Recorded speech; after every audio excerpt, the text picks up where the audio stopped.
Buenos días, hermanos. Buenos días. Feliz sábado tengan todos ustedes. Sean bienvenidos todos a la casa de nuestro Dios en esta mañana de Santo Sábado. Vamos a comenzar con el repaso de la lección. Ya la semana pasada, por ahí se dio comienzo, ¿verdad? Con la lección número 1, que sin duda, nos dio una enseñanza o varias enseñanzas bastante interesantes, bastante importantes. En esta semana nos toca la lección número 2, ¿verdad? De la lección del libro de Marcos, ¿verdad? El título general de la lección, pues es el libro de Marcos, pero ¿se acuerdan? La semana pasada se dijo algo muy importante, se dijo algo muy interesante respecto a esta lección. Aunque la lección tenga por título, la lección general, el libro de Marcos, ¿realmente vamos a ver a Marcos? ¿Cómo ven? No. ¿Qué se dijo la semana pasada? ¿Alguien se acuerda? Que se divide en dos secciones. Sí. Se divide por lo menos en dos secciones. ¿Cuál? ¿Quién es Jesús? ¿Y a dónde está yendo Jesús? ¿Y a dónde está yendo Jesús? ¿Sí? Eso es lo que dice, la parte de la introducción.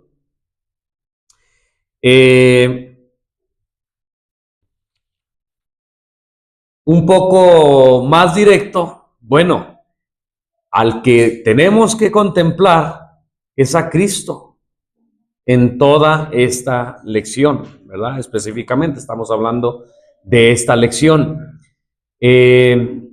Así que vuelvo a repetir, vamos a estudiar el libro de Marcos, pero lo principal no es conocer a Marcos, ¿verdad? No es ni siquiera conocer el evangelio de Marcos, a ver si no me malentienden. No es conocer las historias que pasan ahí, aunque tenemos que estudiarlas, aunque tenemos que analizarlas, no sería correcto, no sería bueno que nos quedáramos con las historias, ¿sí? O enfocarnos en las historias, ¿sí? Sino ver realmente al protagonista principal, que es Jesucristo, ¿verdad? Que Dios nos ayude, nos abra nuestra vista, nuestros ojos del entendimiento, para que veamos todas las cosas, pero que especialmente veamos a Cristo. ¿Sí? Lo que dice Cristo, lo que hace Cristo.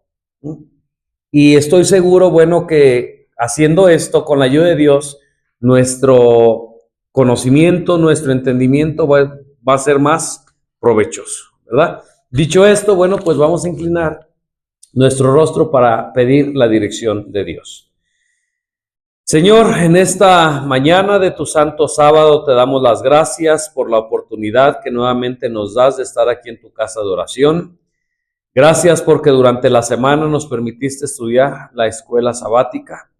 Si por algún motivo, Señor, teníamos que aprender algo, por alguna razón no lo aprendimos, te rogamos que nos des una nueva oportunidad en esta hora. Háblanos a través de tu palabra y ayúdanos a saber, ayúdanos a entender lo que tú quieres que entendamos de esta lección. Abre nuestro entendimiento y que podamos ver a Cristo en tu santa y divina palabra. Te lo agradecemos y te lo pedimos todo en el nombre de Jesús. Amén. Amén. Bien, hermanos, la lección de esta semana, ¿cómo se titula? Un día en el ministerio de Jesús. Por eso es que yo decía hace un momento que aunque aparezcan varios acontecimientos ahí, ¿qué es lo que vamos a ver? A Jesús, ¿qué es lo que hacía él en un día de su ministerio? ¿Verdad? Obviamente, hacía muchas cosas, pero nos vamos a basar o nos vamos a concentrar en la narración que hace Marcos, en el Evangelio de San Marcos, allí desde el capítulo 1, ¿verdad? Vamos a ver que dice la introducción, voy a leerla para que no perdamos nada. de la lección 2, cada evangelio presenta el comienzo del ministerio de Jesús de una manera particular. Mateo muestra a Jesús llamando discípulos y luego predicando el sermón del monte. Fíjense cómo lo presenta el evangelio de Mateo. Lucas narra la historia del sermón inaugural de Jesús en la sinagoga de Nazaret. Juan cuenta el llamado de varios de los primeros discípulos y la boda de Caná, donde Jesús realizó su primera señal. El evangelio de Marcos narra el llamado de 4 discípulos y describe un sábado en Capernaum y lo que ocurrió luego. Si ven ahí ponen las 4 formas en que cada evangelio presenta, ¿verdad?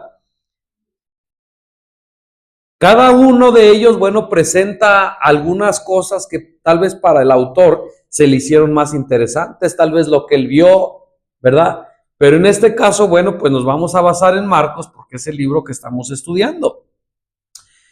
Este sábado con Jesús, al comienzo del evangelio de Marcos, da al lector una idea de quién es él.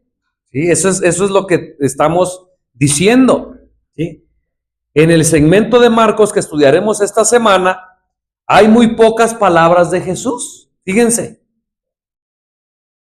Un breve llamado al discipulado, la orden que le da un demonio, el plan de visitar otros lugares, lo que decíamos hace un momento, y la curación de un leproso. Esas características o esas cosas que acabamos de ver es lo que nosotros debimos de estudiar en la semana y es lo que vamos a ver el repaso de hoy. Sigue diciendo, el énfasis está en la acción, particularmente en la sanación de las personas. Al escritor del evangelio le gusta usar la palabra inmediatamente para ilustrar la rapidez característica del ministerio de Jesús. En pocas palabras, podemos entender que en lo que vamos a estudiar hay muy pocas palabras de Jesús, pero hay más que. Ahí lo dijo. No, dicho de otra forma, más acción. ¿Sí? Hay muy pocas palabras, es muy poco lo que dice Jesús, pero hay más acción. Hay más hechos. Ahí, bueno, un dicho que nosotros conocemos, ¿verdad? Los hechos hablan más que las palabras, ¿sí? Tal vez por los hechos que aparecen ahí, nosotros podemos conocer de una mejor manera ¿a quién? A Jesucristo. Así que bienvenida. Feliz sábado. Dios le bendiga, hermana Lola. Así que bueno, pues vamos a estudiar, vamos comenzando, qué bueno que nos vamos integrando. Así que vamos a buscar, pues en nuestras Biblias, Marcos 1, 16 al 20, lo vamos a tratar de una manera bien sencilla, hermanos, como siempre el repaso de la lección, por partes, por días, para que nuestras visitas que se encuentran aquí, y tal vez algunos que nos van a ver, pues se nos haga más sencillo, se nos haga más fácil estudiar la lección de esta mañana. En la parte del domingo, bueno, el encabezado dice ¿cómo?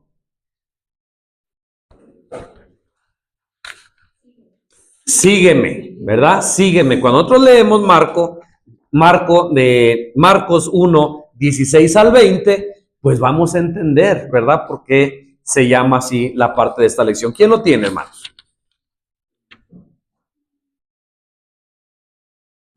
1, 16 al 20. Sí.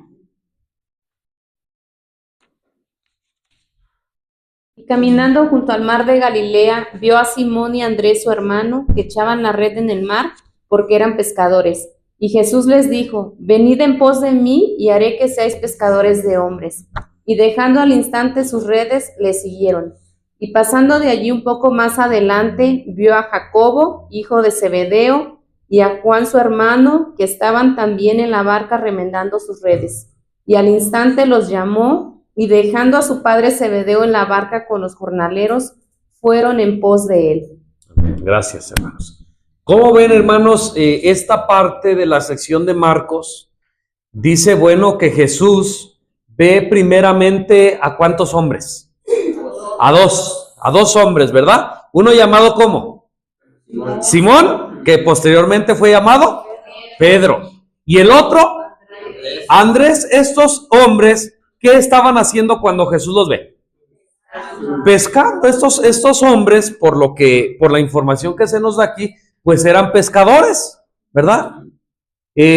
Ahí dicen los que saben que probablemente estos dos pescadores pues fueran pobres, ¿sí? Porque bueno, no se menciona que tenían un instrumento, un barco o algo así, simplemente dice que estaban pescando, ¿verdad? Y después Jesucristo ve a otros dos hombres, ¿sí o no? Diferentes. ¿Cómo se llamaban estos hombres? Ajá. Jacobo, pues es el mismo Santiago, ¿verdad? Santiago y Juan, o Jacobo y Juan, ¿verdad? ¿Sí estoy bien o estoy mal? Dice que estos hombres estaban con su padre, fíjense. De aquellos, nada más se dice que estaban solos, no se dice que tenían barco, no se dice nada más que estaban pescando. Pero estos otros dos hombres, dice que estaban con su padre. Y que aparte tenían sirvientes. ¿Se dan cuenta de esto? Tal parece que la condición de estos dos últimos era, bueno, financieramente, pues era un poquito mejor que la de aquellos otros dos, ¿verdad? Solamente estoy diciendo esto, bueno, para ampliar el marco, para conocer un poquito la historia de estos hombres, pero lo que realmente nos interesa no es eso. Lo que realmente interesa es el llamado que Jesucristo le hace a estas dos parejas de hombres, ¿sí? Y aquí, bueno, podemos corroborar lo que dice la lección. Realmente el capítulo 1 de Marcos, al menos en lo que nosotros vimos, no habla mucho Jesús. No habla mucho Jesús. Cuando ve a estos hombres, pues no dice que Jesús llega, oigan, buenas tardes, ¿qué están haciendo? Miren, los estoy viendo desde hace un momento que están pescando, esto, lo otro. ¿Cómo se llaman? Miren, pues yo me llamo así. ¿Verdad que no? Hermanos, una sola palabra dicha por Jesús. ¿Cuál es? Sígueme, hermanos. Esto es algo, bueno, al menos para mí, pues difícil de entender o increíble. Yo no sé, al menos yo no sé si en mi falta de conocimiento, pues yo creo que Jesús y estos hombres no se conocían. ¿O sí? Pues al parecer parece que no se conocían, no. Al menos como lo presenta la historia, parece que llega Jesús, ve al primer par de hombres, ve al segundo par de hombres y solamente menciona una palabra. ¿Sí o no? Imelda ahí leyó. ¿Cómo dice exactamente Imelda?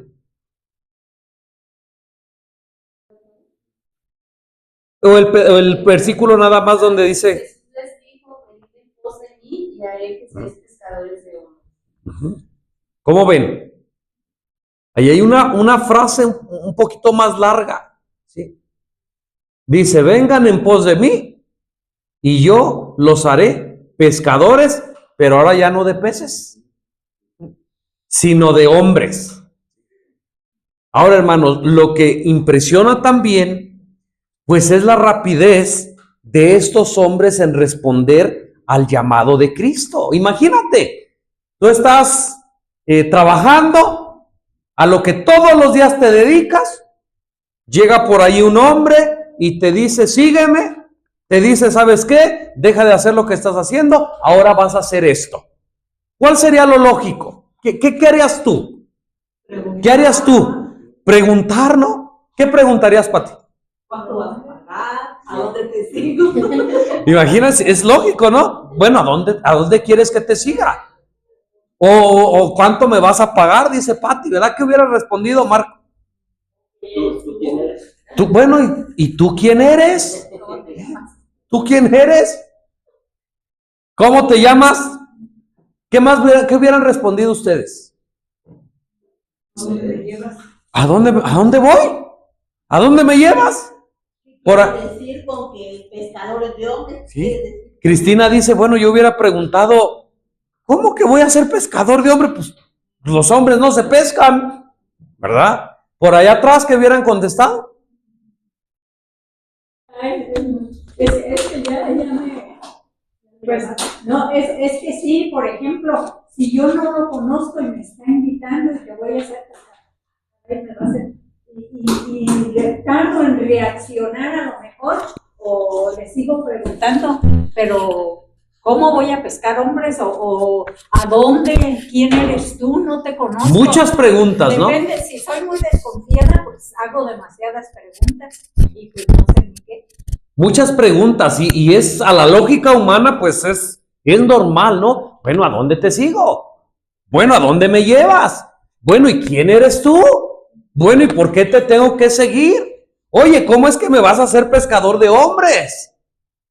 La lógica humana o el razonamiento humano, bueno, dicta que un hombre como nosotros o como esos hombres hubieran respondido así, ¿verdad? Miren lo que dice aquí la lección. El llamado de Jesús a estos hombres es simple, ¿sí o no? Sígueme.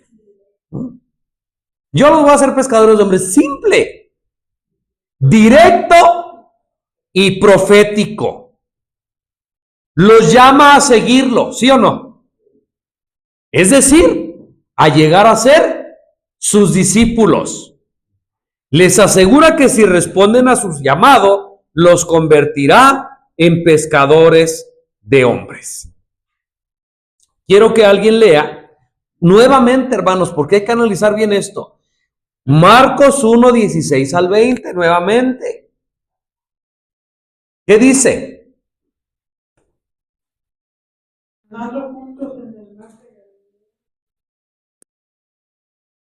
Su hermano que echaban la red en el mar, porque eran pescadores, y les dijo Jesús: venid en pos de mí, y haré que seáis pescadores de hombres.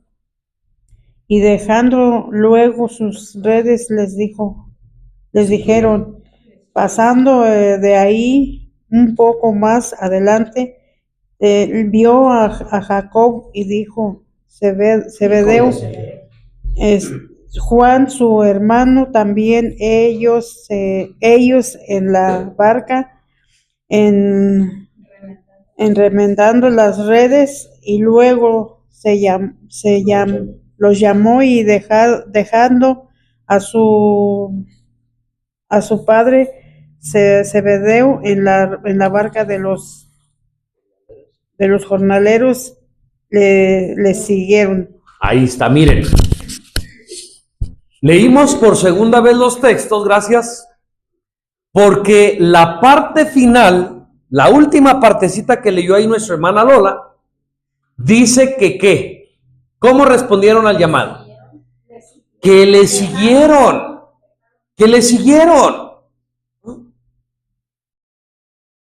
¿Se acuerdan que hace un momento dijimos que al menos lo que decía el relato parece que no se conocía? Parece que Cristo y los apóstoles no se conocían. Bueno, miren la lección abajo, en la parte que sigue, dice algunos datos interesantes. Miren, el Evangelio de Juan dice, completa el cuadro.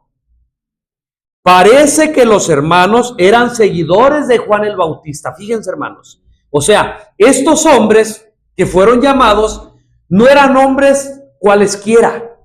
No eran hombres incrédulos, no eran hombres que se dedicaban simplemente a sus trabajos y se acabó, no. Ellos ya en un momento anterior, pues ellos tenían fe, ¿sí? Ellos habían escuchado algo, y con ese algo, pues parece que eran seguidores de Juan el Bautista, y escucharon su proclamación de que Jesús era el Cordero de Dios. Fíjense, esos hombres conocían algo de Dios. Estos hombres habían escuchado a Juan el Bautista, que un día había dicho, pues que ese tal Jesús era el Cordero de Dios prometido. Después dice, miren, ellos encontraron a Jesús y pasaron tiempo con él cerca del río Jordán.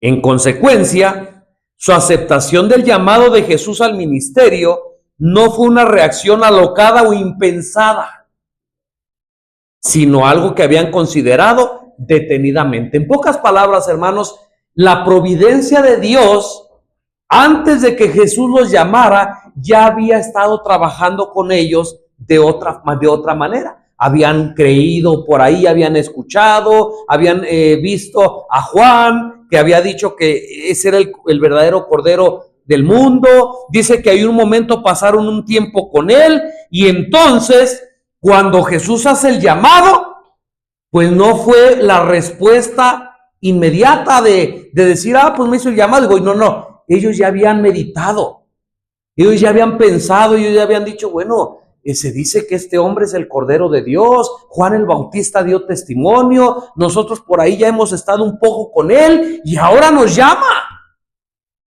¿Están entendiendo el cuadro? ¿Sí? Así es. ¿Estamos entendiendo el cuadro completo? Ahora miren, ¿por qué no aporta Marcos más detalles?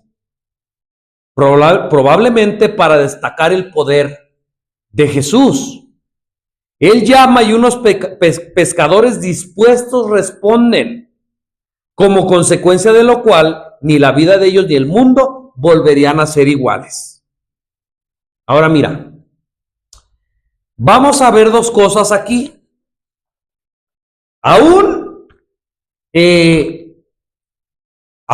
con todo que estos hombres habían escuchado a Juan el Bautista, aunque estos hombres habían escuchado que Jesús era el Cordero que había de quitar el pecado del mundo, aun con que pasaron tal vez un momento con Juan o con Jesús, era difícil que ellos respondieran al llamado de Jesús como respondieron.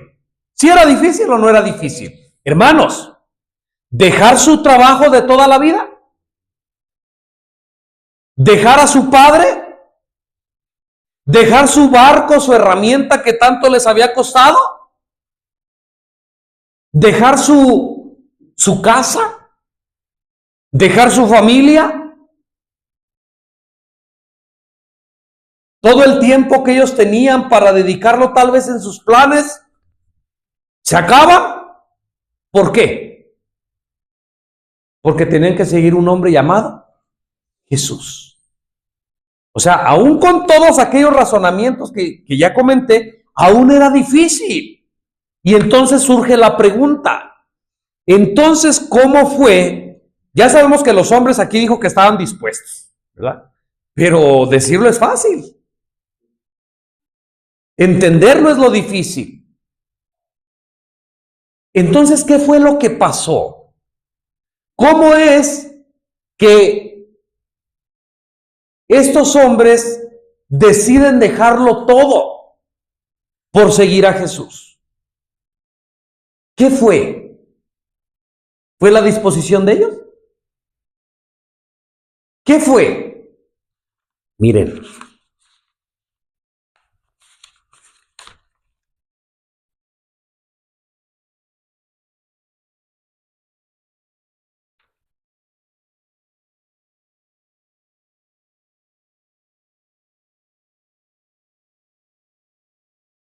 Por aquí lo tengo.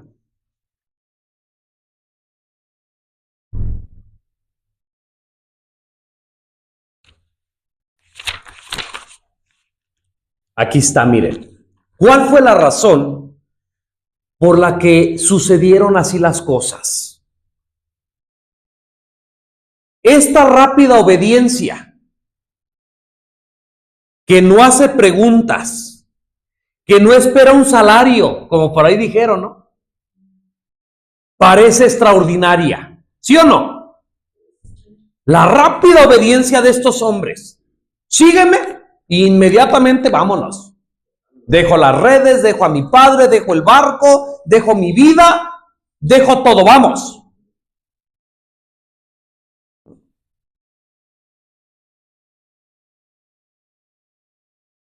Esta rápida obediencia que no hace preguntas, que no espera un salario, parece extraordinaria.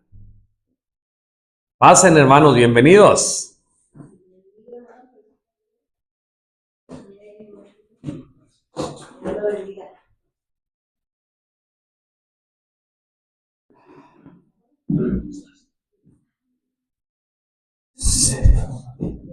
Si bien es un motivo de gozo estar en la casa de Dios en su santo y bendito sábado, es un motivo de gozo más tener visitas en nuestro medio, ¿verdad? Dios le bendiga, hermano, y bienvenido. Igualmente a nuestra hermana Lola, ¿verdad? Bienvenida. La rápida obediencia de estos hombres, que no hace preguntas y que no espera un salario, parece extraordinaria. ¿Sí o no? Es lo que estamos comentando. Pero las palabras de Cristo constituían una invitación que implicaba realmente todo lo que Él quería dar a entender. Y ahora escuchen. Sus palabras tenían una influencia impelente. No contenían largas explicaciones, pero lo que decía tenía una fuerza decisiva. ¿Cuál era entonces la explicación de que estos hombres dejaran todo inmediatamente? ¿Su disposición? No, la voz de Cristo. La fuerza con la que Cristo hablaba. Ahora, vamos a la aplicación. ¿Tú has oído hablar de Jesús como esos hombres, pescadores? ¿Sí o no? ¿Has oído hablar a alguien que dice que es el Salvador del mundo? ¿Que dice que es el Cordero de Dios que quita el pecado del mundo? ¿Has escuchado a su profeta de Dios también? ¿Se dan cuenta para los paralelos? ¿Tienes también un trabajo? ¿Tienes una forma de vida? ¿Tienes padre? ¿Tienes madre? ¿Tienes planes? Pero tal vez la pregunta más difícil sea, ¿has escuchado la voz de Cristo? ¿Cómo ven? ¿Has escuchado la voz de Cristo? Que te dice, sígueme. Y una pregunta más, ¿cuál ha sido la respuesta?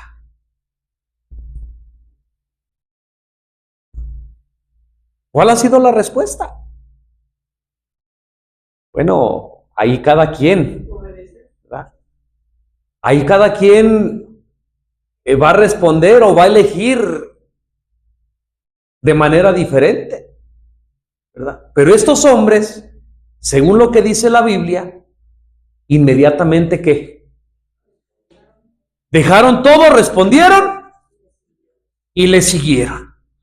Eso es lo que presenta el Evangelio de Marcos en el capítulo 1. Y ojalá que pronto, si no hemos escuchado la voz de Dios, si no hemos escuchado la voz de Cristo, la escuchemos. Y dejándolo todo, ¿qué? Le sigamos.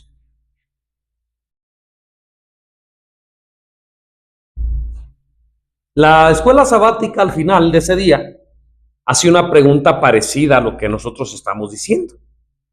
La pregunta es esta. ¿Qué ha sido llamado a abandonar para seguir a Jesús? Vuelvo a repetir, bueno, cada quien va a responder diferente, ¿no? Obviamente a todos se nos invita a abandonar algo. En principal, y eso es a todos. Una de esas cosas, pues, es el pecado.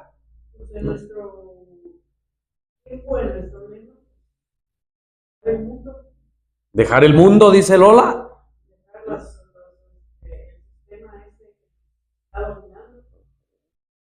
Las costumbres, tal vez, dice nuestra hermana Lola, las tradiciones, todas esas cosas, Marco. Sí, personalmente una de las cosas que más trabajo nos costó fue dejar de trabajar el día sábado. Mira. Una de las cosas que más difíciles, porque pues creo que a todos los que somos comerciantes el sábado es el día de la mejor venta, es el día que más recompensas económicamente hablando pues ofrece. Entonces fue de las cosas que más nos costó. Bueno, miren, ahí está la experiencia de Marco, ¿no? Dice, a mí cuando me llamó Jesús, a mí me dijo que dejara de trabajar en sábado. Me costó trabajo, pero con la ayuda de Dios, bueno, se puede, ¿verdad? Eso es lo que sucedió en ese día. ¿Qué día dice que era el capítulo 1 de Marcos? ¿Qué día era? Era sábado, ¿verdad? Y como dice Lucas, capítulo 4, versículo 16, Jesús acostumbraba a ir cada sábado ¿a dónde? A la sinagoga, ¿verdad? Y con esto pasamos a la parte del lunes, que tiene por título un inolvidable servicio de adoración. Todos los sábados, pues era día de adoración. Pero ese día, según lo que dice la lección, iba a ser un día inolvidable.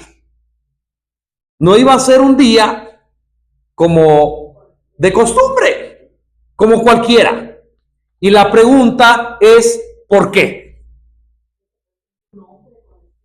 Vamos a leer Marcos. Estamos leyendo el capítulo 1 de Marcos. Pero ahora vamos al versículo 21 al versículo 28. ¿Quién lo tiene, hermanos? ¿Quién lo quiere leer? Sí. Dice, y entraron en Capernaum y los días de reposo, entrando en la sinagoga, enseñaba. Y se admiraban de su doctrina, porque les enseñaba como quien tiene autoridad y no como los escribas. Pero había en la sinagoga de ellos un hombre con espíritu inmundo, que dio voces diciendo, ah, ¿qué tienes con nosotros, Jesús Nazareno? ¿Has venido para destruirnos? Sé quién eres, el Santo de Dios. Pero Jesús le reprendió diciendo, cállate y sal de él. Y el espíritu inmundo, sacudiéndole con violencia y clamando a gran voz, salió de él. Y todos se asombraron de tal manera que discutían entre sí diciendo, ¿qué es esto? ¿Qué nueva doctrina es esta? Que con autoridad manda aún a los espíritus inmundos y le obedecen. Y muy pronto se difundió su fama por toda la provincia alrededor de Galilea. Así es, gracias Cristina. ¿Cómo ven, hermanos? Es un sábado, todos los sábados acudía a Cristo a la sinagoga, a la iglesia, pero ¿a qué acudía Jesús? Ahí dijo, a enseñar, ¿sí? Pero ese sábado ocurre algo, pues que la mayoría de los sábados anteriores, pues no había ocurrido. ¿Qué ocurrió? ¿Un qué? Un loco dice tu versión. La versión allá, ¿cómo dijo? Un espíritu inmundo, ¿verdad? Un espíritu inmundo. Fíjense, hermanos, fíjense. Ahorita imaginémonos la escena, ahorita estamos todos tranquilos, ahorita estamos estudiando la palabra de Dios y de repente de los que están escuchando ahí, un endemoniado, un loco, como lo dice el deseo de todas las gentes, dice que ¿qué pasa? Lanza hacia adelante desde la... ¿Se pueden imaginar la escena, hermano? Sí. Creo que no era una persona común. Okay. No era una persona común. Era una persona, era el demonio. Era el demonio que quería hablar. Así es. Y habló. Entonces, yo creo que aquí hay mucho que hablar, porque sí, claro. Esta persona, dando voces, conocía a Jesucristo. Casi me atrevo a decir que conocía la doctrina. Hace ratito hiciste una pregunta de que tenemos que dejar, ¿no? Uh-huh. Para poder seguir a Cristo. Yo pienso que debemos de dejar el orgullo, el egoísmo, porque a lo mejor no es que no sea reconocido, ¿no? El dejar de trabajar o hacer otras cosas. Claro. No, es reconocido y es una bendición. Pero creo que el egoísmo es algo que no se ve. Es algo que se puede disfrazar. Y es más peligroso. Y es más peligroso como lo que estamos viendo ahorita.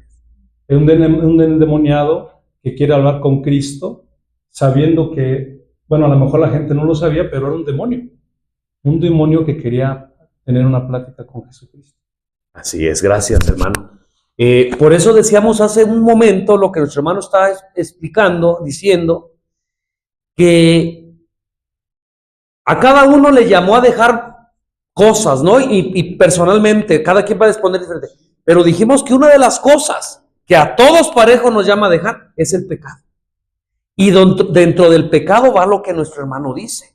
El egoísmo, el orgullo, la justicia propia, la avaricia, la injusticia. Esos son de los pecados que se pueden Disfrazar, sí. Eso lo podemos nosotros modificar. Sí, así Hay es. citas de Elena White que dice que nosotros podemos disfrazar tanto el orgullo que podemos aparentar, no sé, piedad o otra cosa más extravagante, ¿no? O sea, que digamos, ay, el hermano Asael es una persona. Y a lo mejor Y no. a lo mejor no. Estamos hablando lo que nuestro hermano a lo mejor quiere dar énfasis es a la levadura de los fariseos, ¿verdad? Que probablemente, por eso hay que estar con los ojos bien abiertos y bueno, la pregunta es reflexionar, a ver, ¿qué me ha llamado Cristo a dejar? ¿Sí? Tal vez lo exterior se ve, pero como dice nuestro hermano y es importante, bueno, lo interior, a ver, ¿realmente soy? ¿Soy o no soy? ¿Realmente creo? ¿Realmente lo que dije, lo dije de corazón o lo dije por envidia? ¿Lo dije por egoísmo? ¿Me voy a entender? Dice la palabra es que el corazón es engañoso, más que todas las cosas, ¿sí? Pero tenemos que, viéndolo de una forma positiva, pues creer y entender que si yo tengo un corazón dispuesto como estos hombres y Jesucristo me hace el llamado, Jesús me va a ayudar para que se me quiten aquellas cosas y ojalá que así sea. Así es. Así es. Sí tenemos que ser positivos. Ahora, en el momento del llamado, ellos no se pusieron a Exacto. trabajo, ¿qué de eso? Así es. Mateo lo dejó el banquillo y se fue. Y también igual. Y se fue. Entonces no pensaron, a lo mejor en el momento no pensaron que era lo que iban a dejar. Así ¿Qué iban a es. dejar? A veces nosotros sí pensamos, pues. Sí, así es. Dios nos ayude, ¿verdad? Para que Claro. podamos responder como estos grandes hombres que menciona nuestro hermano, podamos responder de esta manera. Miren, entonces tenemos una nueva escena. Cristo va a la sinagoga como cada sábado, están allí reunidos, Jesús va con el plan de ¿qué? De enseñar a la gente lo espiritual, pero en el versículo 23 hay una, si lo leemos con cuidado, vamos a ver que hay algo extraño allí. Miren, dice, y había en la sinagoga de ellos un hombre con espíritu inmundo, y ahí le vamos a parar. Hermanos, en la iglesia de Dios, donde mismo Cristo está, un hombre con un espíritu inmundo. ¿Saben por qué hago énfasis en esto? Porque a veces pensamos que en la iglesia solamente hay puros ¿qué? Puros santos. Puros hermanos, pues íntegros, puros hermanos consagrados, ¿verdad? E incluso los ministros o los pastores o los sacerdotes dicen, no, aquí no entra Satanás, ¿sí o no? Pero ahí nos damos cuenta que ¿qué? Que no es así. Y la hermana Juay dice que en las iglesias, en las juntas de iglesia, en las asociaciones, allí están los ángeles de Satanás, viendo lo que está sucediendo y viendo, bueno, cómo pueden echar a perder aquel mensaje, aquellos planes tal vez que se tienen. De acuerdo a la voluntad de Dios. ¿Ibas a decir algo? Eso, ok. Entonces, bueno, nosotros debemos de entender con esto, hermanos, bueno, que no estamos exentos, ¿sí? No estamos exentos. De hecho, hay testimonios de modernos de hoy en día donde están en las iglesias y llega a suceder esto. ¿Sí? Una cosa increíble, una cosa, bueno, pues espantosa, ¿no? Díganme, ¿quién no va a tener miedo a enfrentarse con un demonio? Es más, un día les dije un secreto, pero hay algunos que no estuvieron, se los voy a volver a decir. Yo conozco hermanos. Es más, a mí un día me llamaron por teléfono como a las 10, 11 de la noche. Venga a mi casa porque tengo un problema grande. ¿Saben cuál era el problema? Y tengo conocidos hermanos que se han enfrentado directamente con un demonio. Esto no crean, hermanos, que es mentira, no estamos hablando de cosas, ay, es historia y hay un cuento, no. No dice la Escritura que tenemos lucha contra ¿qué? No tenemos lucha contra carne y sangre, sino contra potestades de las tinieblas, espíritus del aire. De hecho, creo que es una de las cosas en las cuales tenemos que tener tanto precaución como discernimiento, como un proyecto de vida para este tipo de situaciones, porque lo acabas de mencionar, o sea, lo estamos respirando la maldad. Y luego aún dice Elena White que en estos últimos días van a haber demonios, como van ángeles buenos, imagínense, como ángeles malos van a estar humanizados. Así es. Físicamente los vamos a ver. Entonces, la preparación debe de ser bastante fuerte para los que queremos pues alcanzar esa bendita bendición que nos puso Dios, ¿no? Así es. O sea, no es por eso, no va a ser tan sencillo. No es de venirse a la iglesia cada 8 días, Así no es. es de que cantemos, oremos aquí en la iglesia, no, es de todos los días. De hecho, la guerra está en casa. Así es. La guerra está cada hora, no está aquí. Entonces, cuando nosotros venimos a reunirnos, pues es una gran bendición. Pero la guerra está allá afuera. Entonces, sí, tenemos que hacerle frente y la guerra no va a ser contra carne y sangre. De hecho, Jesús, el trabajo de él fue más fuerte en lo espiritual. Guerreó contra Satanás mismo. Y esa es la guerra que tenemos que tener en cuenta, que vamos a guerrear contra demonios. Hay estudios muy fuertes acerca de los ángeles malos. De hecho, acabo de leer una, donde dice que si Dios permitiese al ángel malo, nos desquiciaría, nos torturaría, nos destruiría las propiedades, porque ellos se afanan, ellos se gozan en el dolor, en la destrucción. Si Dios lo permitía, eso quiere decir que Dios está permitiendo, con los 4 vientos agarrados, está permitiendo que todavía no pase nada de eso. Cuando sean sueltos, vamos a ver cosas bien fuertes. Así es. Por eso, preparémonos. la preparación es hoy. Como dice nuestro hermano, bueno, la preparación no consiste en ir a la iglesia, que es parte de, ¿no? La preparación no consiste en devolver el diezmo, ¿no? La preparación no consiste en tener mi nombre escrito en el libro de la iglesia. No, eso es parte, nada más. La preparación consiste en la consagración diaria a nuestro Dios. Ahorita vamos a ver, en el día que sigue vamos a ver algo sobre esto. Miren. Había en la sinagoga de ellos un hombre con un espíritu inmundo, el cual dio voces. O sea, da a entender que se puso a gritar, diciendo, déjanos. ¿A quién le dijo? A Cristo. ¿Qué tenemos que ver contigo, Jesús Nazareno? ¿Has venido para destruirnos? Y entonces el demonio le dice, sé quién eres, el Santo de Dios. ¿Cómo ven? Y aquí me llama la atención porque ¿se acuerdan que la profecía dice, o mismo Cristo dijo, que a los suyos vino? ¿Y qué? Pero hubo unos que no eran de los suyos, que eran su enemigo directo, que eran demonios, ¿y ellos qué? Ellos sí lo conocieron. Y entonces dicen, tú eres el Santo de Dios. Y Jesús les respondió diciendo, enmudece y sal de él. Ay, hermano, tantas cosas. Bien hartas lecciones, bien interesante esto. Estamos hablando de estos 2 versículos, hablamos de espiritismo. Sí. Hablamos de espiritismo, estamos hablando de que dijo, ¿qué tienes contra nosotros? Eso quiere decir que no era solamente uno. Así es. Eran varios dentro de esa persona. Entonces, ustedes saben que, bueno, que puede haber varios demonios, ¿no? Entonces, el demonio sabía quién era Jesús. El santo, dijo. Como lo puso, santo de Dios.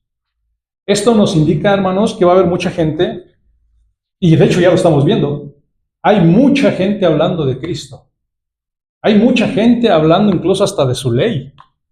Hay mucha gente que está afanados y hablan en el nombre del Espíritu Santo, hablan en el nombre del Padre, del Hijo y del Espíritu Santo.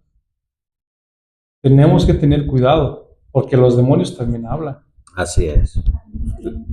También creen y tiemblan, exactamente. Estábamos platicando con unos muchachos alcohólicos que están anexados y me decía, pero hermano, aquella señora que la espiritista, aquella también habló del Padre, del Hijo y del Espíritu Santo. Pues sí. Dice Santiago, ¿crees en Dios? Bien haces. Entonces, imagínense nada más, o sea, ya está, todo eso lo estamos viendo. Así es. Estamos viendo ya. Así es. Ahora miren, hermanos, aunque esto sea tan impresionante y sea tan interesante, no olvidemos el propósito principal: conocer a Jesús. ¿Y qué es lo que hizo Jesús? Actuó prudentemente. Actuó de una manera correcta. Ahorita lo vamos a ver enseguida, Marco. Hay tantas lecciones como se han comentado acerca de esta situación. La misma lección mandaba a leer capítulo 26, capítulo 27 de Deseo de todas las gentes. Y hay algo muy interesante allí, personalmente se me hizo. Dice que esa ciudad de Capernaum, pues era donde bajaba mucha gente de todas las naciones. Entonces, cuando llega Cristo, ya mucha gente lo esperaba, porque dice que ya Cristo había curado al hijo de un noble. Entonces ya se había difundido su fama. Ese sábado que estaba allí, dice que la gente no cabía en la sinagoga, estaba llena la sinagoga y aún mucha afuera. Entonces Cristo estaba dando su mensaje. ¿Cuál era el mensaje que estaba predicando Cristo en esa mañana de sábado? Dice la página 220, el párrafo número 3, estaba hablando del reino de Dios que había venido a establecer y de su misión de libertar a los cautivos de Satanás. Era el mensaje que Cristo estaba dando. Entonces, ¿qué pasa? Que el espíritu impuro que se levanta, el espíritu que habla, ¿cuál era su misión? Dice el espíritu de profecía que era distraer a la gente. El mensaje estaba llegando por cientos de almas. ¿Y qué hizo distraer a todos del mensaje, quitar la vista de Cristo. Entonces, la aplicación ahora para nosotros, hermanos, ¿cuántas veces hay mensajes que son aquí para nosotros? Pero ¿qué pasa? Que el celular, que nos empezamos a distraer con esto, que nos empezamos a distraer con aquello. De igual manera, cuando quizás vamos a dar una palabra, los amos de casa que ya los distraen o que ahorita no. Satanás trabaja de esa manera, distrayéndonos, así como en el tiempo de Cristo, que esas almas estaban siendo libertadas, los distrajo y todos se enfocaron ya en el demonio y olvidaron el mensaje de Cristo. Entonces, ahí está una de las lecciones. Y acuérdense que hemos dicho que tiene muchas maneras Satanás de distraer, ¿sí? Yo conocí a una persona que se distraía porque allá afuera iban pasando unas vaquitas. ¿Y el mensaje? ¿Sí? Exactamente. Ahora miren, eso iba para allá. A veces el mensaje, Dios tiene un mensaje especial para ti, y a veces lo que se viene siempre es, y ya empezó a llorar el niño. Claro que Satanás lo utiliza, pero lo vemos mal porque llora. Pero ¿qué cuando ríe? Ahí parece que no lo vemos mal porque está riendo, pero incluso es táctica. Acuérdense, hermanos, que Satanás es el maestro del disfraz, el maestro del engaño, y va a buscar cosas, a veces busca cosas que nosotros damos cuenta que son malas, pero va a haber cosas que parece que son buenas, pero al fin y al cabo llevan el mismo propósito. ¿Qué? Quitar el mensaje. Quitar el mensaje, Pati. Agregando lo que comentó el hermano Marco, dice también en el Ministerio de Curación, página 62, que esta persona deseaba ser sanada. Así es. Entonces dice que él no podía pronunciar oraciones porque Satanás, los demonios le dominaban. Entonces dice que la súplica, sin embargo, la muda súplica de su corazón fue oída por el Salvador. Así es, gracias. Pati, algo bien interesante que tenemos que resaltar, ¿no?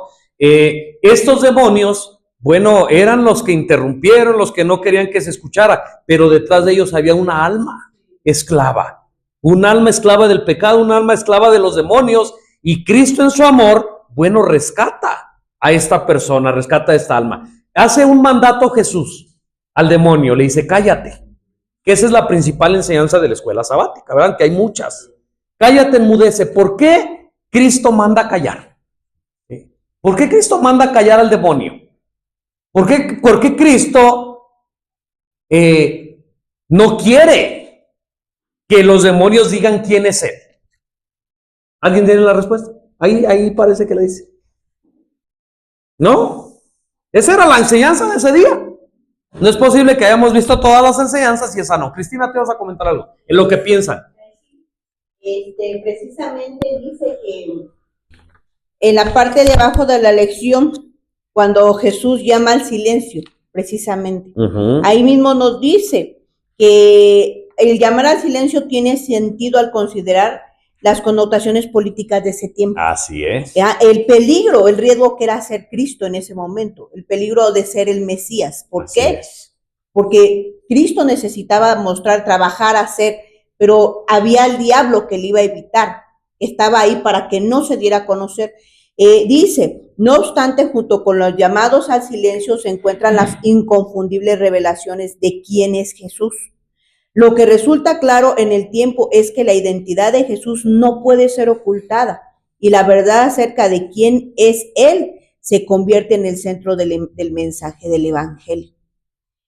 Las personas no solo necesitan saber quién es Jesús, sino también tomar una decisión sobre cómo responderán a su venida y lo que significa para ellas. Al igual que nosotros sabemos que esta lección nos debe de llevar a ver quién es Jesús, qué estaba haciendo Jesús. No enfocarnos ni nos meternos a la historia del endemoniado, porque también nos confundimos como las mensaje personas. Desviado. Como las personas en ese momento estaban oyendo el mensaje de Cristo y Satanás interrumpió y desvió a la gente a él. Entonces no cometamos ese error nosotros al leer la escuela sabática. Este tema lo conocemos ya, lo hemos estudiado muchas veces. No nos dejemos llevar ahora por todo esto de lo que hizo el demonio, sino que veamos cómo reaccionó Jesús, qué hizo Jesús. Así es, ¿verdad? Dos peligros tenía Jesús en ese momento. Uno era de que si se sabía que venía un Mesías, pues el poder romano iba a decir, a ver, ¿cómo que viene un Salvador? A ver, ¿me doy a entender? Y otra, acuérdense que los simpatizantes de Cristo creían que Cristo había venido a instaurar su reino terrenal y si sabían que era el Mesías, si sabían que era el Hijo de Dios, lo iban a agarrar y lo iban a poner sobre un trono. Y entonces Jesucristo, de una manera o de otra, no iba a poder seguir haciendo ¿qué? Su ministerio. Por eso decíamos hace un momento atrás que Jesucristo actuó prudentemente. Jesucristo es la razón por la que dice, mira, cállate, no digas quién soy, porque eso le iba a afectar en su obra, ¿sí? Porque ya no iba a poder seguir predicando el mensaje de la salvación, el mensaje de vida. Por eso es que él se calla. Era la verdad, pero no era el momento apropiado para que esa verdad se diera a conocer. ¿Me están entendiendo? La lección principal para nosotros. Hermanos, decíamos ayer, no importa solamente la verdad, sino importa cómo y cuándo decirla. Miren, hay hermanos, voy a decir esto simplemente porque cabe aquí, hay hermanos que son muy celosos de la verdad, ¿sí? En cuanto al sábado, son muy celosos otros hermanos en cuanto al nombre de su denominación, son muy celosos a la ley de Dios, ¿sí? Y como son muy celosos, ellos quieren decirle a la gente nueva, no se adora imágenes. No, el sábado es el día del Señor. No, nosotros somos adventistas del séptimo. Hermanos, ¿me doy a entender? Sabemos que son verdades, pero tenemos que buscar el momento indicado. Tenemos que hablar con prudencia. Tenemos que ver si esta persona está preparada para escuchar aquello o todavía no. ¿Me doy a entender lo que estoy diciendo? A veces, cuando somos muy celosos de las doctrinas bíblicas, de las enseñanzas que nosotros sabemos que tenemos, podemos incurrir en este error, ¿sí? Que no controlamos nuestras emociones, no controlamos nuestro celo, y entonces en vez de hacer un bien, ¿qué pasa? Pues a veces hacemos un mal, y digo un ejemplo. Dice la Biblia, en Éxodo capítulo 20, que no se debe de adorar imágenes, ¿sí o no? ¿Qué pasa si yo llego a la casa de un católico y lo primerito que le digo, mira, yo vengo de la iglesia tal, así, esas imágenes que usted tiene ahí no son buenas, bájelas porque esos son demonios? ¿Es verdad lo que le estoy diciendo? Sí, pero ¿qué va a pasar? Y entonces la oportunidad que yo tenía para hablar del evangelio, yo mismo la estoy cerrando, aunque posiblemente yo estoy diciendo una verdad. Y esto sucede con todas las doctrinas, esto sucede con las enseñanzas. Tenemos que ser prudentes, tenemos que ser inteligentes con la ayuda de Dios. Tenemos que ver si es el momento apropiado para hablar de aquello que aunque sea verdad, tenemos que ver si es el momento, si es la manera correcta que yo voy a decir las cosas. Imelda. En el libro de Obreros Evangélicos, en el capítulo 21, de hecho el capítulo se llama El Pacto, habla sobre todas estas cosas, como por ejemplo, hay una pequeña parte aquí que dice, el predicador no debe pensar que se ha de decir toda la verdad a los incrédulos en toda ocasión, debe estudiar con cuidado cuándo debe hablar, qué debe decir y qué debe callar. Incluso todo esto lo que estás diciendo, si tenemos la oportunidad de leer ese capítulo, está chiquito. Entonces, ahí está una recomendación, hermano. No vaya a ser que yo piense que estoy haciendo bien y pues realmente estoy haciendo mal. Como ya dijeron por allá, aunque pasamos por ahí para aprender esta lección, pasamos el endemoniado, pasamos a ir esto. No nos quedemos con eso, hermanos. Quedémonos con ver a Jesús. ¿Qué es lo que hizo? ¿Cómo habló? ¿Por qué lo hizo así? Y aprender de nuestro maestro. Sí, debemos ser tan sabios bajo el mandato del Espíritu Santo, porque aún es verdad lo que Toño leyó del deseado, pero si tú te fijas, Jesús, dentro de ese problema que a lo mejor estaba viendo que se estaban desviando, tomó ventaja, porque fue sabio. Así es. Entonces, dentro de lo que puede suceder en nuestro entorno, porque esto no lo vamos a nosotros no podemos nosotros obligar a las personas que sean a lo mejor así, como Jesús.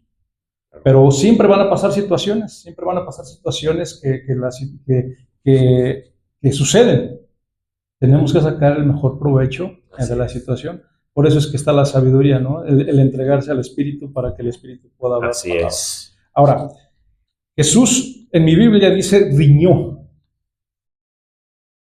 En otra Biblia dice reprendió. Y en griego significa increptar, amonestar o censurar. Así, callarlo. O sea, lo tuvo que callar. Así es. O sea, dijo, cállate, ya no hables más. Entonces, si tú te fijas, al Espíritu, pues no tuvo más que otra cosa más que callarse. Y enmudeció, dijo que en el siguiente versículo enmudeció. Entonces, no estamos expuestos. Es verdad, yo tengo la certeza de que el fin es Cristo, ¿no? El principio, el medio y el final es Jesucristo. Así es. Él es el único que nos ha dado todo. También lo entiendo. Pero también se entiende que tenemos que tener mucha sabiduría en todo esto, claro, porque tenemos que ser prudentes. Claro, aprender de las lecciones también que aparecen ahí. Dicho de otra forma y a lo mejor más concreto, de todo lo malo que pueda suceder o incluso de algunas imprudencias de nosotros, Dios puede sacar cosas buenas en su sabiduría. Siempre lo hace, pero tratemos, de no hacerlo, ¿no? De no hacerlo. Hermanos, pasemos a la siguiente parte, más ministerio sabático. Después que pasa ese día inolvidable del sábado, ese día, pues, de susto. ¿Saben por qué les digo de susto? Porque hay otro pasaje donde Cristo y sus apóstoles, y eso que ya los apóstoles tenían tiempito con Jesús, donde se encuentran con otros demonios. Y se acuerdan que en cuanto los discípulos ven a los demonios, se echan a correr y dejan a Jesús ahí solito. Entonces, por eso digo que de susto, de espanto, no era común ver a un endemoniado cada sábado en la iglesia. Después de esto, de esta experiencia tan desagradable, tan inolvidable, entonces, después del culto, parece que Jesús y los apóstoles hacían lo que nosotros hacemos cada 8 días aquí. Nosotros nos quedamos aquí, ¿no? Pero en el tiempo de Jesús, Parece que se fueron a casa de ¿quién? A casa de Pedro, ¿verdad? A casa de Pedro. Y ahí en casa de Pedro, pues también había un problema, ¿verdad? También había un problemita. ¿Qué problemita había? La suegra de Pedro estaba enferma. ¿Sí se acuerdan? Que la historia dice ahí. Esto lo dice ahí en Marcos, perdón. Así es, Marcos 1, 29 al 34, ¿verdad? Vamos a pasar rápido porque el tiempo nos está ganando. En Marcos 1, 29 al 34 dice que la esposa de Pedro tenía que una enfermedad específica. Perdón, la suegra de Pedro, una enfermedad específica. Fiebre, ¿verdad? Fiebre. Y entonces dice que Jesús, pues, dice que la ve enferma. Y entonces va Jesucristo. No, disculpen mi desinformación, pero yo no veo ahí que Pedro le diga, ay Señor, mira mi suegra, mira pobrecita, ¿verdad que no? O que se registre que la suegra, ay Pedro, mira, dile por favor a Jesús que venga, ¿verdad que no?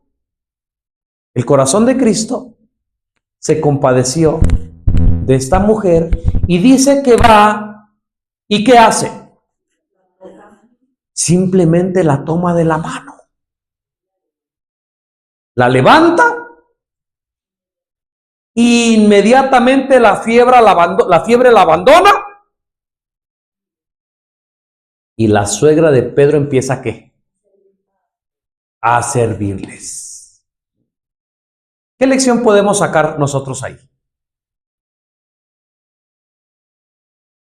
Una lección que podemos sacar nosotros o un aprendizaje, que Cristo es vida, que Cristo es salud. ¿Cómo te explicas que una persona está enferma y con el solo toque de Jesús la enfermedad se va y la persona queda sana? Y la otra lección que resalta la escuela sabática es que la suegra de Pedro estaba enferma, pero una vez sana empieza a servir a los que están a su alrededor. Tú y yo estábamos enfermos, o tal vez estamos enfermos de una enfermedad bien horrible. La enfermedad más fea que te puedas imaginar. ¿Cómo se llama? Pecado. Pero Cristo de tiempo atrás ya nos habló, ya nos tocó y nos sanó del pecado, ¿sí o no? Y entonces ahora ¿qué nos corresponde? Lo que hizo la suegra de Pedro, servirle a los demás. ¿De qué manera? Pues de todas las maneras, pero la manera específica es anunciando lo que Cristo ha hecho por nosotros, anunciando el evangelio. ¿Ustedes creen que tal vez la suegra de Pedro no dijo, mira, yo estaba enfermo? Le platicó a alguien, yo estaba enferma y vino Cristo y me tomó de la mano y me sanó. También te puede curar a ti, ¿sí o no? La misma experiencia, mira, yo era un hombre así, yo era un hombre que hablaba así, yo era un hombre que hacía esto, yo era un hombre pecador, yo era un hombre esto, yo era un hombre el otro, pero conocí a Cristo, Cristo me sanó y lo mismo puede hacer contigo. ¿No será eso servir a los demás? Vamos a pasar a la parte que sigue. El secreto del ministerio de Jesús. ¿Sí? Miren, hermanos, ustedes saben que el ministerio de Jesús ¿fue fácil o fue difícil? Hermanos, dificilísimo. Con decirles que desde antes que Cristo naciera, el dragón ya lo estaba esperando ¿para qué? Desde antes que naciera. Es más, desde antes de ser concebido, ya el dragón estaba atento a ver de dónde iba a nacer Jesús para devorarlo. ¿Por qué creen ustedes que Herodes mandó matar tanto niño? ¿Se adelantó? La profecía indica que así es. Por medio de Jezabel, por medio de Tamuz, hicieron lo mismo que quería hacer Dios. Quiso falsificar, ¿no? Falsificó, se adelantó. Quisieron falsificar. Entonces, fíjense, por eso digo que el ministerio de Cristo, aún desde antes de ser concebido, ya Satanás lo andaba buscando para matarlo, para que no completara la obra de salvación en favor tuya y mía. Pero, ¿cuál era el secreto entonces? Mira, yo te aseguro que tú en tu vida y yo en mi vida no hemos tenido ni siquiera un pedacito de lo difícil del ministerio de Cristo, de la vida de Cristo. ¿Me están entendiendo lo que estoy diciendo? Pero aquí la cuestión o la cosa que necesitamos analizar es que, ¿por qué si el ministerio de Cristo, la vida de Cristo fue tan difícil y Él pudo salir vencedor, victorioso? ¿Por qué a ti y a mí nos llegan unas pruebitas de este tamaño y nos tumban? Y no sabemos qué hacer, y nos vence Satanás, y nos vuelve a vencer. ¿Cuál es la razón? ¿Por qué la diferencia? Ojo, no podemos decir, pues porque Él era Jesús. No, recordemos que Jesús era 100% humano, como tú y como yo, y fue tentado en todo, pero ¿qué? Sin pecado. Entonces, ¿por qué Él sí pudo? Porque Jesús tenía un secreto para vencer: la oración. Asael. O sea, eso sí. No agarramos la mano, pues. Así es. Pero es importante que sepan que hay pruebas que es el resultado de nuestro proceder, y hay pruebas que sí vienen de parte de Dios. Dios las deja llegar. Que las deja llegar. Exacto. Cuando debemos de analizar qué tipo de pruebas es la que está pasando. ¿Es el resultado de nuestro mal proceder o nuestro proceder?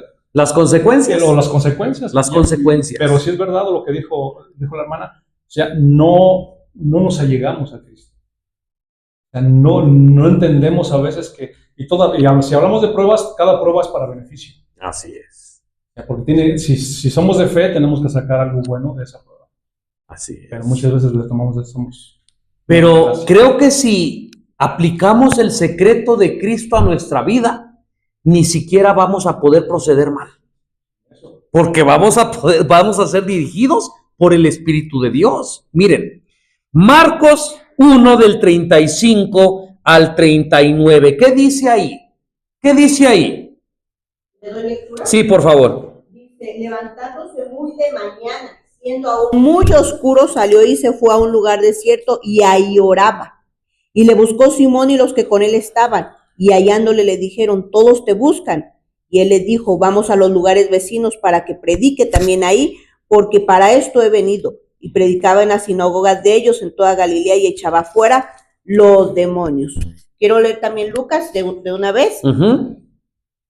Es Lucas 6:12. En aquellos días él fue al monte a orar y pasó toda la noche orando a Dios. Imagínense, hermanos, ¿ya notaron cuál era el secreto de Cristo? La oración. La oración, miren, hermanos, en las dos citas que leyó nuestra hermana Cristina, dice que Jesucristo se levantó, ¿cómo? Muy de mañana. ¿Qué hora será muy de mañana? 4, 3, 4. Ahora miren, cuando nosotros analizamos los eventos que estamos analizando ahorita, vamos a ver que Jesucristo no dormía temprano. Esa es otra que tenemos que contemplar. Jesucristo no era decir, bueno, me duermo a las 8 porque pues mañana me voy a... No. Jesucristo se dormía tarde, hermanos, muy tarde. Y no se dormía tarde por estar viendo la novela. No se dormía tarde por estar con el videojuego, por estar con el celular. Por estar ahí picándole al Facebook. No se dormía tarde él por eso. ¿Saben por qué se dormía tarde? Atendiendo a los necesitados. Dice que la gente escuchaba los milagros que hacía Jesús y la gente venía de todas partes. Por favor, cúrame a mí también. Mira, por favor, cura a mi hijo, mira. Y dice que el amor de Cristo era tan grande que no se atrevía a despreciar a aquellos que llegaban. Hasta el último enfermo, dice que Cristo sanaba. Con todo y esto, cansado, desvelado, tal vez sin comer, exhausto, dormía tal vez 1 hora, tal vez 2 horas, pero eso no le quitaba, y conforme a su costumbre, muy de mañana, y no oraba en la casa donde estaba. No oraba ahí en la habitación que le daban. No. Dice que salía ¿a dónde? Al desierto o al monte a orar. Incluso en una cita dice que se la pasó orando ¿cuánto? Toda la noche, hermanos. Si Jesucristo, siendo el Hijo de Dios, sin pecado, necesitaba de una comunión estrecha con su Padre, ¿cuánto más yo? ¿Cuánto más nosotros, hermanos? Ahí estriba la razón por la que no podemos vencer el pecado. Ahí estriba la razón por la que no podemos vencer la tentación. Ahí estriba la razón por la que somos como las olas del mar.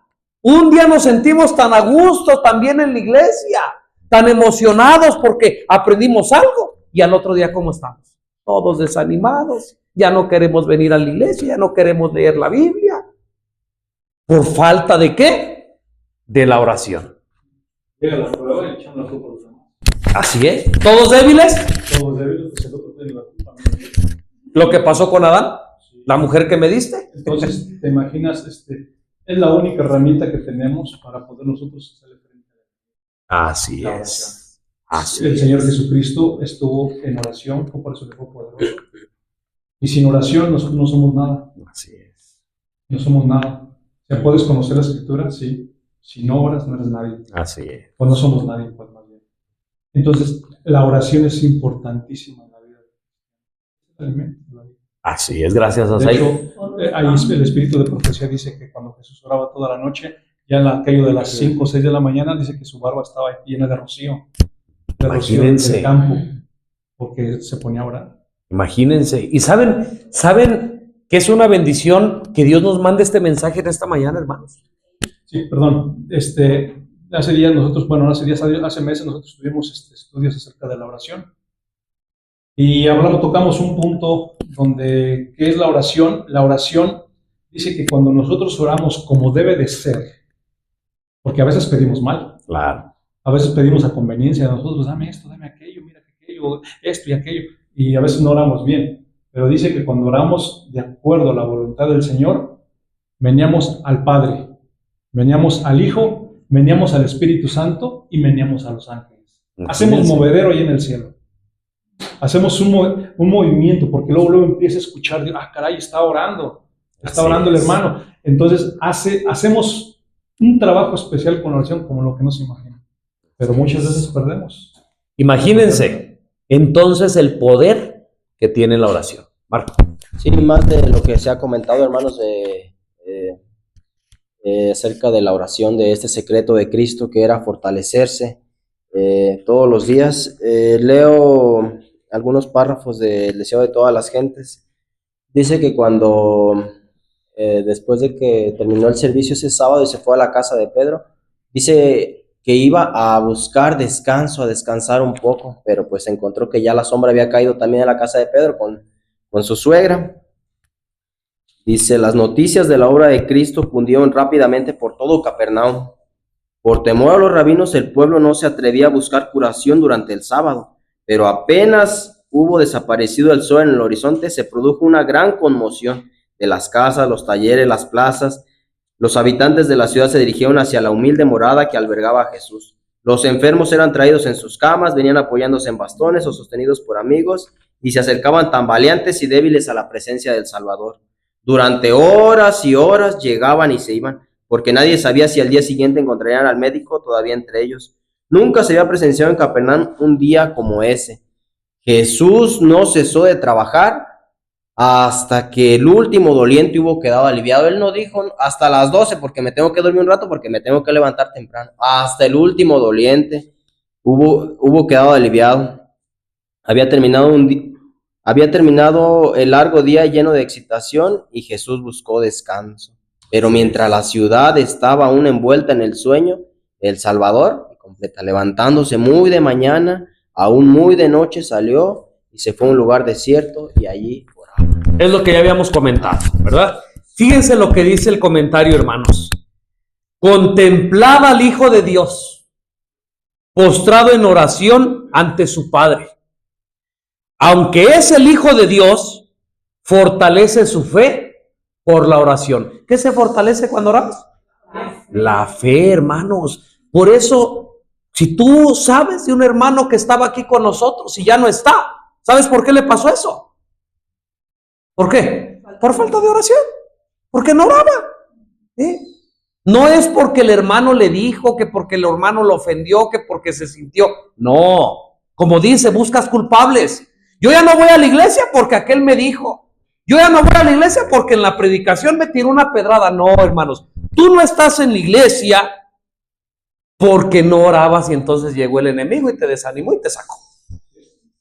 Así de fácil, no culpemos a los demás.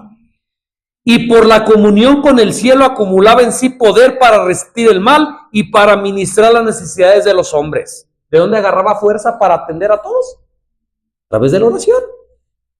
Para ministrar a los hombres, como hermano mayor de nuestra especie. Fíjense, analizábamos esta frase en la semana con, no me acuerdo si con Mario o con mi esposa. ¿Cómo que? Que Cristo es, ¿qué? Nuestro hermano, el hermano mayor de nuestra especie.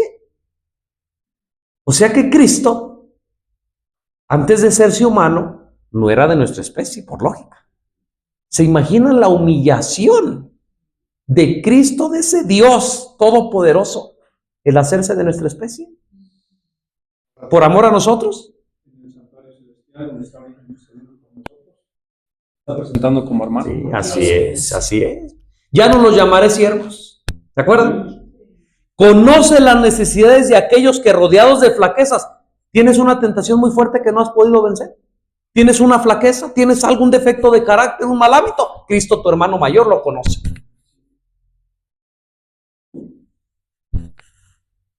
Dice, rodeados de flaquezas y viviendo en un mundo de pecado y tentación, desean todavía servir a Dios. Sabe que los mensajeros a quienes considera dignos de enviar son hombres débiles y expuestos a errar. Pero a todos aquellos que se entregan enteramente a su servicio, les promete ayuda divina. Su propio ejemplo es una garantía de la súplica ferviente y perseverante a Dios con fe. La fe que induce a depender enteramente de Dios y a consagrarse sin reservas a su obra. Podrá proporcionar a los hombres la ayuda del Espíritu Santo en la batalla contra el pecado. Todos los que están en la escuela de Dios necesitan de una hora tranquila para la meditación. ¿Cuántos? Todos los que están en la escuela de Dios necesitan una hora. Y con esto no está diciendo que 60 minutos. Está diciendo que se necesita un tiempo especial, un tiempo apartado. ¿Para qué? Para la tranquila meditación, a solas consigo mismos, con la naturaleza y con Dios. Eso era lo que hacía Cristo. Por eso se iba a un lugar desierto, un lugar apartado, para la meditación consigo mismo, con la naturaleza y con Dios. Yo preguntando acerca de que teníamos miedo de que enfrentáramos con el demonio. Pues nos daría miedo si no oramos. ¿Sí? Estaríamos como lo que pasó con Jesús si nos pusiéramos a orar. Porque dice que solamente con ayuno y con oración saldrá. Entonces, es la clave de este asunto del no tener miedo. Así es. Ahora miren, hermanos. ¿Saben quién más sabe ese secreto de la oración? Satanás. Satanás sabe que ese secreto te daría la victoria y me daría la victoria. Y por eso hace, y me duele decirlo, hermanos, porque por eso hace que tú no tengas tiempo para orar, que tú no tengas tiempo para leer, que tú no tengas tiempo para meditar cómo anda tu vida, qué estás haciendo. ¿Sí? Y te quita y me quita el tiempo. ¿Con cuántas cosas? Infinidad de cosas. Cosas incluso aparentemente buenas. Tengo que llevar a los niños a la escuela. ¿Sí o no? Tengo que trabajar. No, tengo que estudiar. Cosas aparentemente buenas, pero que al fin y al cabo me llevan ¿a qué? A una desconexión con Dios, a una separación de Dios. Por eso, hermanos, decía hace un momento que es una bendición que Dios nos esté recordando el poder de la oración. ¿Sí? Ojalá que cada uno de nosotros, después de este día, después de esta hora, hablemos con Dios y le digamos: mira, Señor, ahora me doy cuenta de mis faltas. Ahora me doy cuenta, Señor, que no oro como debo. Si acaso una oración rápida porque ya se me hizo tarde. Si acaso una oración por ahí cuando me acuerdo. Si acaso una oración por ahí cuando siento que la necesito. Pero sé que esto no es lo correcto, Señor. Ayúdame a tener una relación más estrecha contigo a través de la oración. Mira, Señor, no he podido dejar ese pecado. No he podido vencer las tentaciones. Porque sé que la principal causa de no tener poder para vencer es la falta de oración. Así que ayúdame, Señor. ¿Y qué creen que va a hacer Dios cuando se lo digamos sinceramente? Pues Él va a poner los medios, pero la voluntad y la decisión, esa nos toca a nosotros. Ojalá esto pueda ser una realidad en nuestras vidas. El último evento que pasa en la lección, con esto vamos a terminar, un leproso, ¿verdad? Se acerca a Jesús. Es un evento desagradable. Un leproso es desagradable, ¿sí o no? Y aparte de desagradable verlo, pues era algo que infundía miedo, porque la lepra era ¿qué? Contagiosa. Acuérdense que la ley de Moisés decía que todo leproso tenía que ser ¿qué? Expulsado del campamento. Perdía familia, perdía casa, perdía trabajo, perdía todo. No podía entrar al campamento, no podía juntarse con la demás gente, porque aparte de que era contagiosa, pues en la ley de Moisés decía que contaminaba, que te hacía inmundo. ¿Se acuerdan? Cuando este hombre sabe de Cristo, a él se le olvida todo lo que yo acabo de decir. Y su mirada está, ¿dónde? En Cristo, en Cristo. ¿Qué importa si yo contagio? ¿Qué importa si me dicen que no puedo pasar? ¿Qué importa si me miran feo? Yo quiero llegar hasta donde está Cristo. Y lo logra. Y cuando está frente a Cristo, le dice el leproso a Jesús: Señor, si quieres, puedes limpiarme. ¿Y qué le contesta Cristo? Hazte para allá. ¿Qué le contesta Cristo? Ahí me vas a contagiar. ¿Qué le contesta Cristo? No, vete allá con el sacerdote porque... ¿Verdad? ¿Qué le contesta? Quiero. Sé limpio. Y algo que es de notar es que en muchos de los milagros que hizo Cristo, Él no tocaba a las personas. Él nada más les decía: sé sano. Le decía: ponte de pie. Pero en este caso del leproso, Cristo hace de adrede esto y lo toca. Los discípulos se quedan sorprendidos. Ya lo tocó. Se va a quedar inmundo. O sea, tal vez se va a contagiar. Pero Cristo lo toca, hermanos, para que vieran, vuelvo a repetir, que Él era el Hijo de Dios. Que ni la enfermedad ni ninguna otra cosa lo podía contaminar a Él. Sino que más bien la enfermedad y la inmundicia retrocedía ante el Hijo de Dios. Y el hombre es limpio, el hombre sanado. Dice que al instante se le caen las escamas, se le cae la enfermedad. Hermanos, ¿tú te puedes imaginar lo increíble que se ha de haber visto esto? Como un hombre con llagas, como un hombre con sangre, con pedazos de carne ya deshechos, al momento cambia totalmente. Y déjenme decirles una cosa: ni siquiera el leproso quedó como estaba antes de estar enfermo. Quedó mucho mejor. Dice que la piel le quedó como ¿qué? Como la piel de un bebé. Un color rosado. Su semblante ya no como el de antes. Pero Jesús le da una orden. ¿Qué le dice? No le vayas a decir a nadie. Dos peligros corría Jesús. Uno, pues que toda la gente supiera que él era, otra vez al igual que con el mudo, dice: no vayas a decir. ¿Sí? Sabían que por causa de que este hombre no pudo guardar ese secreto, así se llama la lección, puedes guardar un secreto. ¿Sabían que este hombre, a causa de que no pudo resistir, pues lo entendemos, ¿verdad? El gusto de este hombre, y él quería decir, Jesucristo me sanó. Pero a causa de este hombre, de que no pudo guardar ese secreto, ya Jesucristo no pudo hacer milagros en ese lugar. Se tuvo que ir, porque aquel hombre, bueno, pues no pudo guardar el secreto. Y bueno, volvemos otra vez a lo mismo. Esto nos enseña, hermanos, que por muy buenas que sean nuestras intenciones, debemos de controlar nuestros sentimientos, debemos de controlar nuestras emociones, debemos de controlar los impulsos, ¿sí? Debemos de ser prudentes, debemos de ser sabios, porque aparentemente haciendo una cosa buena, podemos estorbar el plan de Dios, podemos estorbar los planes que tiene Dios tanto para su iglesia o para la predicación del evangelio. Sí, más de eso de lo que usted comenta, hermano. Dice, deseo de todas las gentes, página 230, párrafo 1, dice, pero la divulgación del asunto estorbó a la obra del Salvador. Así es. Hizo que la gente acudiese a él en tan densas muchedumbres que por un tiempo se vio obligado a suspender sus labores. Así es. ¿Cómo ven, hermanos? Entonces, sacamos muchas lecciones de esto. Ojalá que, si va a pasar que se nos olvide todo, menos que dijo Jesús. Que se nos olvide todo menos que hizo Jesús. ¿Cómo actuó Jesús? Y que en esta lección y en todas las demás lecciones que siguen, contemplemos tanto a Jesús, que cuanto menos acordemos, lo estemos reflejando en nuestra vida. Que sigamos estudiando la escuela sabática, hermanos. Se alargó un poquito hoy, gracias a sus comentarios, pero creo que fueron para bendición. Que Dios nos bendiga.